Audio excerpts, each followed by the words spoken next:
Bonjour François, tu nous as décrit les modèles dans une autre vidéo en donnant souvent comme exemple celui de la transition démographique. Il est vrai que la question démographique est capitale dans l'évolution de l'impact de l'humanité sur le climat.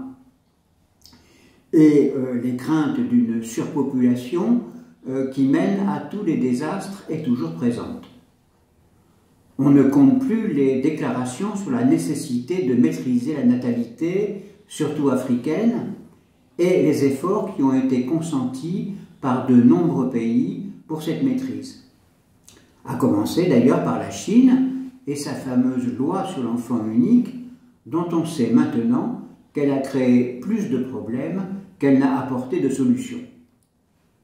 Pourrais-tu nous en dire un peu plus sur ces problèmes démographiques et sur les modèles qui ont sous-tendu les politiques de natalité dans le monde? Oui, en effet, on a très vite compris que le développement extraordinaire de la population humaine depuis environ 2 siècles, disons depuis les progrès de la médecine et de l'hygiène dans le courant du 19e siècle, ont été à la base de la plupart des problèmes environnementaux. À commencer par la découverte que nous vivons dans un monde où les ressources et l'espace n'étaient pas infinis. Il faut dire que l'accroissement de la population humaine a été explosif à partir de la fin du 19e siècle, puisque nous sommes passés de près d'1 milliard d'habitants au début du 19e siècle à 8 aujourd'hui. Cette augmentation s'est traduite par une augmentation parallèle de l'occupation de l'espace, évidemment, avec toutes les implications qu'on peut imaginer en termes d'environnement, de consommation, laquelle, de son côté, est à la base de la pollution. C'est dans les années 60 que cette question est apparue comme prioritaire. On peut dater la compréhension de l'impact démographique à la création du Club de Rome, ce groupement de scientifiques qui a travaillé sur l'effet de la croissance exponentielle de la population sur l'environnement et à la publication de son fameux rapport, The Limits to Growth, qui est traduit en français par Halte à la croissance. Le rapport montrait qu'en utilisant le modèle démographique alors admis, la croissance de la population doublait environ tous les 30 ans. De 3 milliards en 1960, période des travaux du Club de Rome, on allait passer à 6 milliards en 1990, 12 en 2020, 24 en 2050, 48 en 2080, 96 milliards en 2100, en 2110, etc. Avec une telle explosion démographique, plus rien n'est possible et l'humanité allait obligatoirement vers le chaos et l'effondrement que le Club de Rome situait vers 2030. On voit bien maintenant que nous en sommes aux dates prévues par le Club de Rome, que ces prévisions étaient fausses. Sait-on pourquoi? Oui, c'est simple, le modèle utilisé n'était pas le bon. Alors là, il faut un peu rentrer dans les détails. Depuis le milieu du 19e siècle, les démographes se sont fondés sur les théories de Malthus. Malthus était un savant anglais de la deuxième moitié du 19e siècle qui a élaboré la théorie de la croissance géométrique des populations animales non régulées. Sa théorie se fonde sur 2 axiomes. Le premier, c'est que la capacité de reproduction d'une espèce est bien supérieure à ce qui est nécessaire pour la maintenir en état de stabilité et qu'elle est toujours au maximum de ses capacités génétiques. Sa croissance est donc forcément exponentielle. Le second, c'est que la croissance du milieu de son côté est au mieux arithmétique. Dans ces conditions, le milieu devient rapidement incapable de subvenir aux besoins de la population qui s'effondre. Dans la plupart des cas, la régulation vient donc du milieu qui ne peut alimenter qu'une quantité limitée d'individus. Les autres disparaissent par mortalité naturelle. C'est à partir de cette théorie que se sont élaborées les politiques dites malthusiennes qui ont pour but de réguler cette population pour la maintenir dans un état stable. Tous les efforts de planning familial se fondent sur cette idée que si on ne régule pas la natalité, la population va augmenter de façon inexorable. Le problème, c'est que sur les bases de ce modèle erroné, des politiques très contraignantes se sont élaborées. En particulier, la mieux connue, la politique de l'enfant unique en Chine et les politiques de stérilisation dans plusieurs pays. Comme les bases étaient fausses, logiquement, non seulement les résultats n'ont pas été à la hauteur des attentes, mais en général, ils ont empiré la situation. Le cas chinois est très intéressant. La politique de l'enfant unique en Chine était le fait d'une double cécité des dirigeants politiques chinois de l'époque.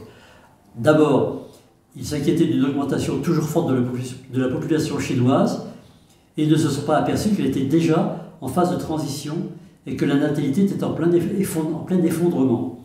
Leur politique dénataliste n'avait aucun sens et n'a servi à rien. Et puis, deuxième point, une vision prométhéenne du pouvoir de l'homme sur la nature et même la nature humaine, qu'ils ont appliquée à d'autres domaines qui a mené, par exemple, aux excès de grands bonds en avant de la révolution culturelle. Ça ne veut pas dire que les problèmes démographiques n'existent pas, bien entendu. La surpopulation et la pression de l'espèce humaine sur le milieu restent très fortes, en particulier sur la biodiversité, puisqu'il y a compétition entre l'humanité et le monde sauvage pour l'espace. Mais le fait que notre population ne va plus augmenter après la fin de ce siècle ouvre la voie à de nombreuses solutions, puisque nous ne sommes plus dans le cas sans issue qu'avait décrit le Club de Rome.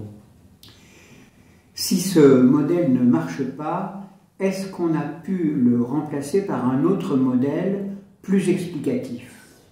Oui. Les démographes appliquent maintenant ce qu'ils ont appelé le modèle de transition démographique. Alors, la grande différence avec le modèle malthusien, c'est que dans le modèle de transition démographique, la natalité est liée à la mortalité.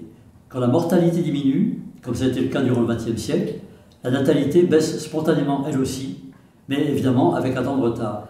C'est ce temps de retard qui a permis l'explosion démographique du XXe siècle. À l'heure actuelle, la natalité diminue fortement dans tous les continents, mais avec des vitesses différentes. Elle est d'un enfant et demi par femme en Europe, 1,7 en Amérique du Nord, 2,4 en Amérique du Sud, 1,5 en Asie, mais elle reste quand même élevée en Afrique où elle est à 4,2. Au niveau de la planète, la fécondité moyenne tourne autour de 2,3 enfants par femme et continue à baisser. On est loin, très loin, des valeurs calculées par le Club de Rome, pour qui à l'heure actuelle on devrait être plus de 12 milliards d'humains, alors qu'on vient tout juste de dépasser les 8 en 2022.